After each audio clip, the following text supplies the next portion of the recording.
Can't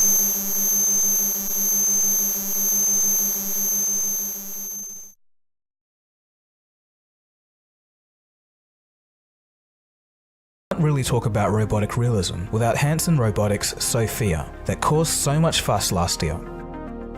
The robot, who was modelled after Audrey Hepburn, made waves last year when she became the first robot to be a citizen of a country, Saudi Arabia, in October of 2017. While still fairly rudimentary in her ability to think and reason, Sophia is a bit different because she was built in partnership with Google, who produced the SingularityNet program that powers her speech and comprehension. SingularityNet aims to improve Sophia's ability to converse by analysing previous conversations and using what she's learned for future conversation. Despite this, most of her responses have been scripted or are generated by a decision tree, basically a chatbot with a face. It gives the illusion of intelligence, but is really closer to a party trick than anything meaningful. So we are now going to interview Sophia. Obviously these are programmed answers that she's come up with, but it'd be fascinating to see how she actually interacts with it. What's the best thing about the UK compared to America, Sophia? I love your posh English accent. It really has a nice ring. But I have to ask now. I'll ask it. Are you single? I'm technically just a little more than a year old. A bit young to worry about romance. Quite right. Oh, look at the smile! With oh my little God, this is freaking me out. You are a little freak, aren't you? This is great. But you see, I feel weird just being rude to her. Well, let me carry on. I feel weird about that. She's not happy, look. No. She's giving you the right desk. All right, easy, Tiger. So to be clear, this sure isn't AGI or even AI such as deep learning. Sophia, however, can talk about simpler, predefined topics, such as the weather, by using SingularityNet, which is set to improve over time. Sophia did impress a lot of people, but in terms of realism, she seems a full decade away from our next robot.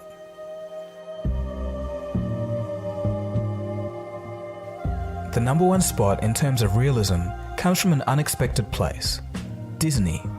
It's the Avatar Shaman robot at Disney World, and it's a modern technological marvel. Here's how the face looks uncovered. Just take a look at the intricacies of those mouth actuators. Here's how the robot looks with its face on.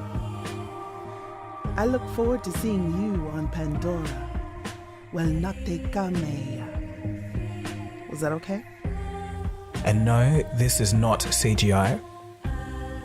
And here it is in context and in action. I think this is remarkable, and I didn't actually think that we were at this point yet.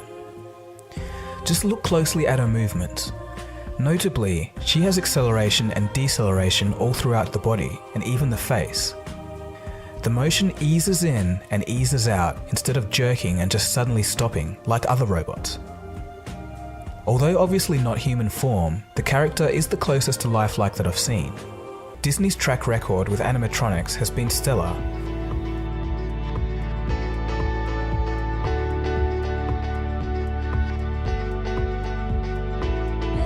And you have planted the seeds of despotism around your own door. But these robots were built by the firm Garner Holt, who also gave us this guy in late 2017. This character is said to be the most expressive face ever made, with 42 independent actuators and 7 in the neck alone, giving it almost human-like ability of expression. Strangely, Garner Holt said that some of the first future applications outside of entertainment are going to be in the military. When technology is good enough, it gets out of the way so much that you can't even notice it.